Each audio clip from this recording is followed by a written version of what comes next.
Então, como sempre, tentando ser breve, tentando ser útil, tentando ser prático, tentando ser inteligente. Então, ontem foi transmitida para todo o país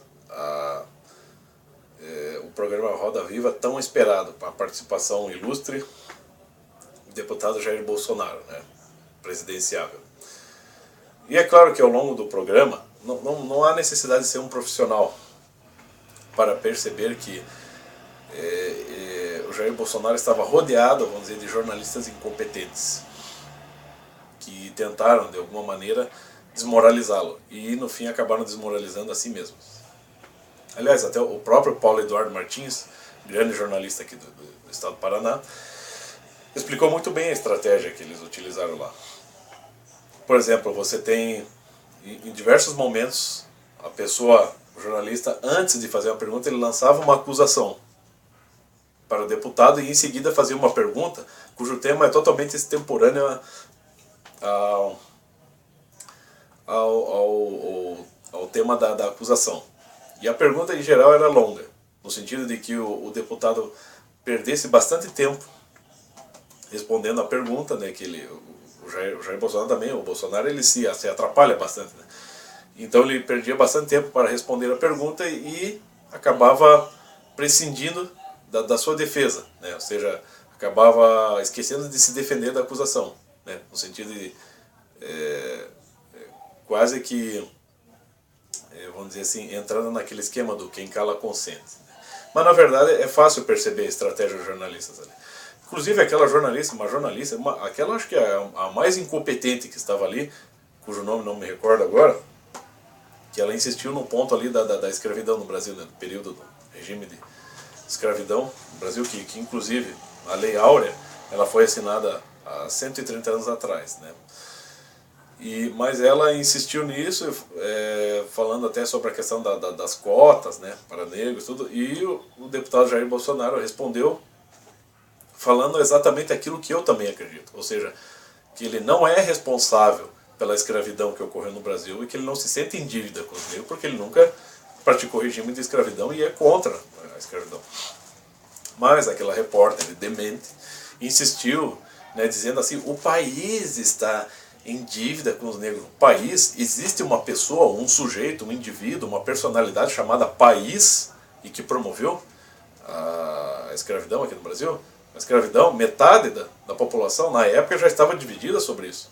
E longe daquelas interpretações imbecis que tem por aí, de que a Lei Áurea só foi assinada, né, tipo a escravidão só foi abolida aqui no Brasil, no sentido de se conseguir um acordo com a Inglaterra e livrar-se da ameaça napoleônica. Longe de ser isso, você tem aqui uma informação histórica bem simples. Libertadora dos escravos, a princesa Isabel era uma alma cristã e bondosa que aceitou sacrificar o trono em troca da libertação dos escravos. Após ter assinado a Lei Áurea, o barão Cotegipe vaticinou: Vossa Alteza libertou uma raça, mas perdeu o trono. 1 ano e meio depois, o golpe militar de Deodoro derrubava a monarquia. Ao seguir com sua família para o exílio, lembrando-se da profecia de Cotegipe, a princesa declarou: 1000 tronos eu tivesse, 1000 tronos eu daria para libertar os escravos do Brasil. Ou seja, essa é uma informação histórica que tem um valor imenso, né?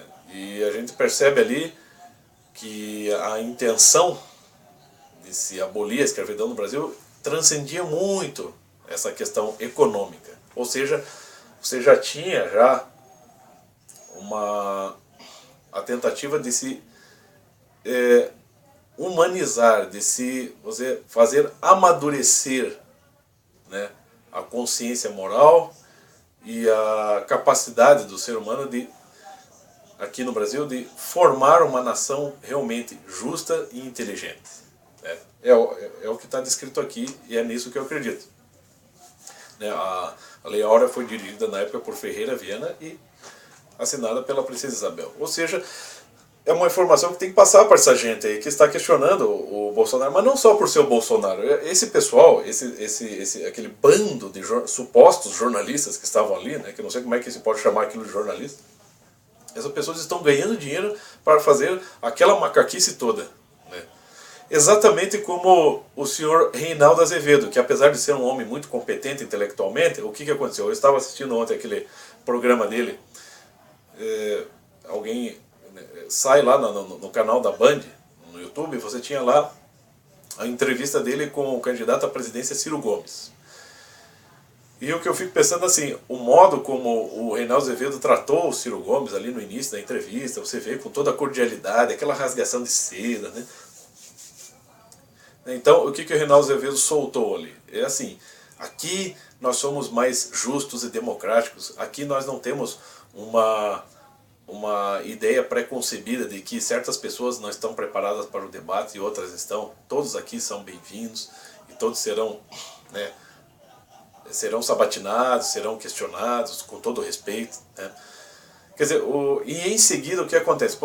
Quer dizer, o Reinaldo Azevedo já não só muitas vezes fez diversas críticas ao Ciro Gomes, como muitas vezes debochou das situações em que o Ciro Gomes estava envolvido, porque o Ciro Gomes é um cara chucro. Inclusive o Ciro Gomes é muito mais chucro do que o Bolsonaro, né? Mas ali, no início do programa, o que o Reinaldo Azevedo fez? Todos aqui são bem-vindos, todos os candidatos, os presidenciais são bem-vindos, inclusive o Boulos, né? Mas se até o Jair Bolsonaro é bem-vindo. Se ele for respeitoso, né, ele pode vir. Se não for respeitoso, que vá embora. Tipo assim, né? Quer dizer, e no primeiro momento ele diz que ali, vamos dizer assim, é um programa justo e que todos os presidenciáveis serão sabatinados de uma maneira justa.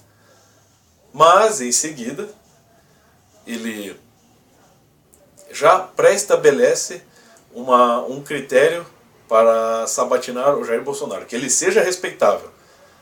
Mas, ao mesmo tempo, ele aceita não só o Ciro Gomes, como até o Guilherme Boulos para a entrevista. O Guilherme Boulos nem pode ser chamado a candidato à presidência. Não se pode chamar um sujeito daquele. Aquilo lá é um delinquente. É um sujeito que vem com um discurso idealista, um discurso tosco, idealista, um cara que fica fazendo apologia ao crime, um cara que participou de diversos tipos de crime, né? É um cara que não tem nenhuma significância nessa disputa. Né? Quer dizer, é um cara que está ali tentando maquiar toda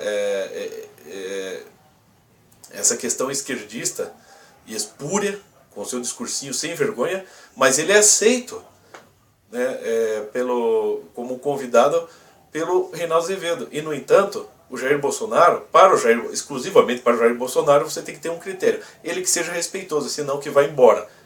Sabe? Então ele já meio que já expulsa o cara antes do cara chegar ali. Né, senhor Reinaldo Azevedo? Apesar do senhor ser um homem muito inteligente e muito competente intelectualmente, o senhor é um hipócrita. É isso que o senhor é. Todos nós somos hipócritas. O senhor pode pegar nos provérbios lá na Bíblia, caso o senhor tenha esquecido, o senhor pegue lá sobre a hipocrisia, nos provérbios da Bíblia. Né? E lá o senhor vai ver, o senhor vai ler, o senhor vai se reconhecer lá. Eu leio aquilo toda semana e me reconheço naquilo. Eu me olho no espelho e digo, pô, realmente eu sou um hipócrita.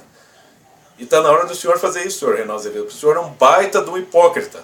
O senhor aceita um cara muito mais chucro para o debate, muito mais chucro que o Jair Bolsonaro para o debate, e, no entanto, o senhor já rejeita o Jair Bolsonaro para um debate. E ainda vem com essa conversinha sem vergonha de que todos são aceitos, todos, ali é democrático, ali nós somos respeitosos com todos. Vá se fuder, cara. Cria vergonha nessa sua cara, Reinaldo Azevedo. Você faz sim uma campanha anti-Bolsonaro, você faz patrulhamento ideológico em cima do Jair Bolsonaro e ainda fica se fazendo de vítima. Ah, não vou aceitar patrulhamento ideológico para cima de mim, vocês não vão me pegar. Vai se fuder, meu. O professor Olavo de Carvalho tem toda a razão de te rebaixar. Sabe o que é, Reinaldo Azevedo? O seu discurso no Pingo nos Is era uma coisa, agora o senhor está aí na Band é outra. Sabe por quê? Porque o senhor tem que manter o seu empreguinho. Ah, eu sou o dono do meu discurso, eu sou pago para falar o que eu penso. Grande merda! Eu falo o que eu penso e não precisam pagar para mim, sabia? Eu venho aqui e falo exatamente o que eu desejo, sobre aquilo que eu acredito, não precisa ninguém me pagar, ninguém me financia, não estou nem aí. Né? E sinto muito. Né? Não venha com essa desculpinha de que, apesar de eu ser um empregadinho da Band ou da Jovem Pan, eu falo aquilo que eu penso. Você não fala aquilo que você pensa. Se você realmente falasse aquilo que você pensa, ou agisse conforme você pensa, você não estaria fazendo essa rasgação de seda hipócrita com o Ciro Gomes, que é muito mais chucro que o Jair Bolsonaro. Então cria vergonha nessa sua cara, senhor Reinaldo Azevedo. Tá? Porque apesar da sua competência intelectual, né, o senhor de fato não tem muito o que oferecer ao público, porque o senhor também é mais uma consciência vendida.